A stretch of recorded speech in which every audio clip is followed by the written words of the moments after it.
I ask unanimous consent that the Senate Foreign Relations Committee be discharged from further consideration of SRES 150 and the Senate proceed to its immediate consideration. Without objection. The clerk will report.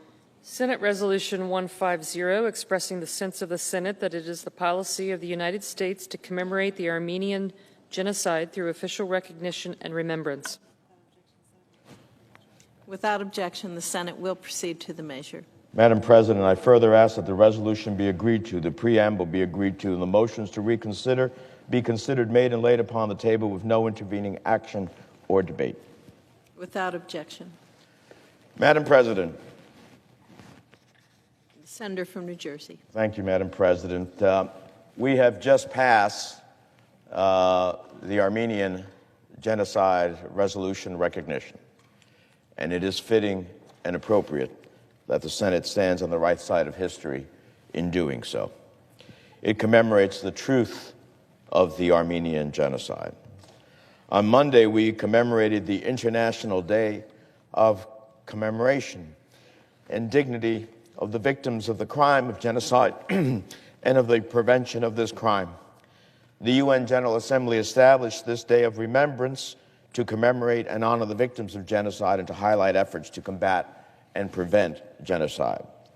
Passing this resolution is a fitting tribute to this day of remembrance. I have come to the floor on various occasions to talk about the history of the Armenian genocide. An Armenian priest, Krikoros Balakian, recorded some of the massacres of innocent Armenians. Quote, he said, in Ankara and its surroundings, only a couple hundred miles east of Constantinople, the killing was done with axes, cleavers, shovels, and pitchforks. It was like a slaughterhouse. Armenians were hacked to pieces. Infants were dashed on rocks before the eyes of their mothers. It was indescribable horror. Even when Armenians were supposedly deported, the conditions they were forced to live in made clear that Turkey's ultimate goal was to eliminate the Armenian people. A visitor to one Turkish city in October of 1915 wrote, quote, the 16,000 deported Armenians who were living in the tents had been sent to Konya in cattle trucks. At night, while thousands of these unfortunate people without food or shelter shiver with cold, those brutes who are supposed to be their guardians attacked them with clubs and pushed them towards the station. Women, children, and old men are packed together in the trucks.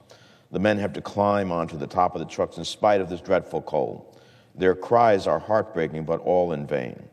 Hunger, cold, and fatigue, together with the government's deeds of violence, soon achieved the extermination of the last remnant of the Armenian people.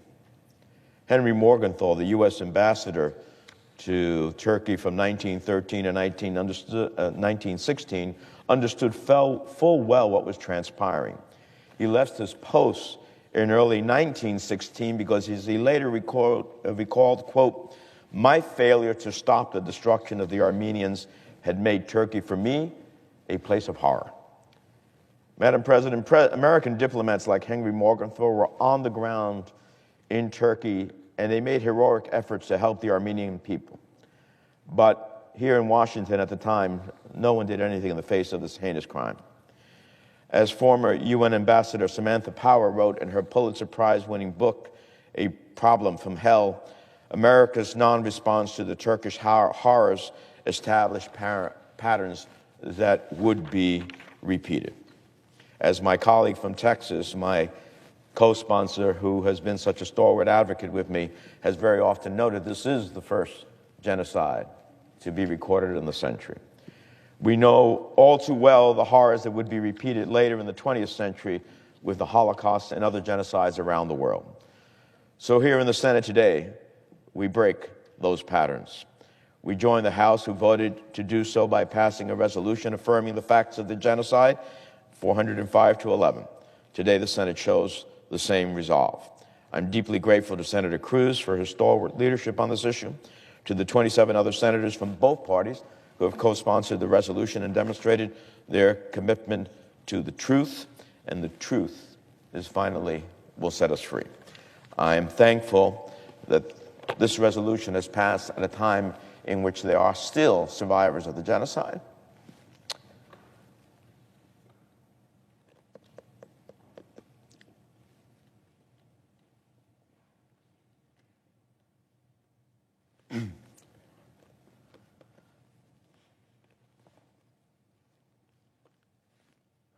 we'll be able to see that the Senate acknowledges what they went through. With that, Madam President, I yield the floor.